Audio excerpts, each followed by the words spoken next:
Hello my creative critters and welcome to Sketching with Sarah. I'm Sarah and today I'm showing you the process of turning a Behr paint sample card into a little tiny painting. I had to pop into Home Depot for some more bird seed, and if you've never been or never heard of Home Depot, it's basically a ginormous store that has literally anything you can think of that you could possibly need to build a house. And they have a whole wall of these paper paint swatches, and it's so pretty, and I have to walk by every time I go in there. It's just so pleasant to look at. And this time I decided to take a closer look and zoom in on the names of the paints, and maybe I'd get inspired by them. There are an infinite number of colors, so the names that paint companies come up with for their colors do tend to get pretty abstract or pretty literal, so I thought it would be cool to use some paint names as prompts to make a little painting on it. So basically I was just standing in front of this pretty rainbow wall and reading all of the color names and picking out the ones that were called something interesting or something that I thought maybe I could make a painting out of. I will say that I did have to stop myself at about the greens after the purples and the blues because I didn't want to leave with like a really fat stack and just have like a deck of these paint cards. I kind of already felt guilty about the number I took already, so I might return and focus on more of the yellows and oranges maybe next time if I do decide to paint more of these. So let me know if this is something you'd be interested in as like a series. I'd love to go to Home Depot and pick out some more colors. The name of the paint card that I am painting today is called Rain Dance. So I drew a little duckling splashing in a rainy puddle, and then I just started painting. I wanted to do this in all acrylics because acrylics are an opaque medium and can really grab onto just about any surface, and these paint cards were pretty smooth and slick as a texture on the surface. But recently I finally went through all of my acrylic paints that were all used up and dried out, and I was left with like a couple greens, a purple, a black, and a white, and I think a blue tube as well, which could have worked for like a very moody piece with the rain and everything, and I did play around with that in my head a little bit, but I knew I wanted to make the duckling a more of a warm yellow color, and I probably wouldn't have been able to achieve that with any of the colors that I had to me in acrylics. And even if I decided to make the duck all white, I still wanted to have that little bit of an orange beak maybe, so I figured I would just use some leftover gouache from a college class that I took to get those warmer colors into the duckling, and I also added acrylic white paint to it to make any of the colors lighter as needed, and that would give that an even more opaque look to it. With gouache though, it's basically like a baby between watercolor and acrylic paint in simple terms, which means that it's a slightly translucent medium like watercolor, but this paper didn't really like water, kind of just smudged the paint right off when I would use it as a brush stroke. And if I did like a brush stroke of a too watered down paint sample on my brush, it would kind of like weirdly repel. It's kind of hard to explain, but basically it would kind of just not stick very well to the paper, and you can kind of see that later on a little bit, especially when I do the larger areas in the sky and above the duck, and also in the puddle that the duckling is stepping on. So because of this, I tried to use minimal water and just use the straight gouache as much as I could, and I did appreciate that you could kind of see the blue through the paint nicely that was on the actual card itself, especially in those first few coats, because it really unified everything with that undertone of blue under the whole thing. So I did try to keep that in mind as I added more and more layers of paint. Also, I do want to mention that the inspiration for this video idea was a combination of a couple things. Mostly I remember it was from a Kasey video where she made little paintings using paint sample papers, and she did like little scenes in it and really utilized those white lines in between the different colors on like those paint swatch sheets that had like multiple shades of the same color on the same one, if that makes sense. Pretty hard to explain, but I will definitely have a link to that video in the description of this video as well, just so you can check it out and get inspired by her too.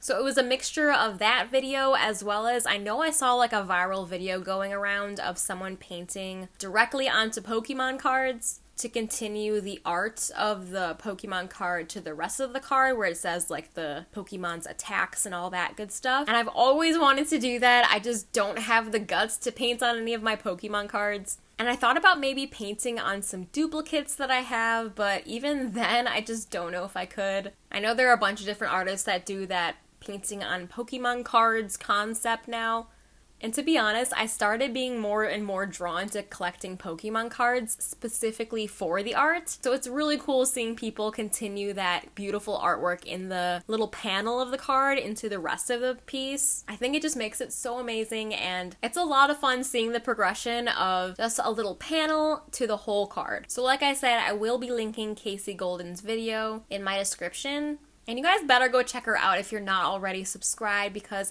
I always watch her videos and leave every single one of them so inspired to create something, and I hope you will too. Kasey did like a thumbnail sketching and really planned out her paint swatch papers, and I'm over here like, oh, rain dance? Okay, cute ducky, let's do it. I haven't really painted anything in a while, so this was really fun to get back into that traditional acrylic-like painting process. And with painting in more opaque mediums, I tend to just get all the paints onto the page and then just make it prettier and more refined and detailed later on. But this one I kind of started detailed and kind of just kept going with it. I really didn't have a plan on how to attack this piece. I just kind of went at it and did what I felt like doing and just enjoyed the process of it. I'm also literally painting on a free paint swatch thing from Home Depot, so it's really not that serious. I like to use my videos on my channel for just having fun with art again and not worrying so much about the final painting, just enjoying the process of it. I do also want to take a quick second to say thank you to anyone who recently subscribed or have been subscribed and watching my videos. It seriously means a lot to me. You don't understand. I mean, you could really be anywhere else in the world doing literally anything else, and you chose to spend a little bit of your time watching me paint this silly duckling, so thank you so much for being here. I really appreciate it, and I'm glad you're here. So let's hang out for a little bit with some tunes as I work through the rest of this little painting, and I'll meet you back here with some final thoughts.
So by now you've seen a lot of points where it felt like I ruined it and then I had to recover. At least that's how I felt trying to figure out the sky of the painting in particular. And like the raining situation. It was a lot of trial and error, and I think where it ends up I'm alright with, because it gives the rain effect a lot of texture and movement. And I think my favorite thing to draw and paint is either grass or anything furry and fuzzy, because I really get to be creative with the brush strokes.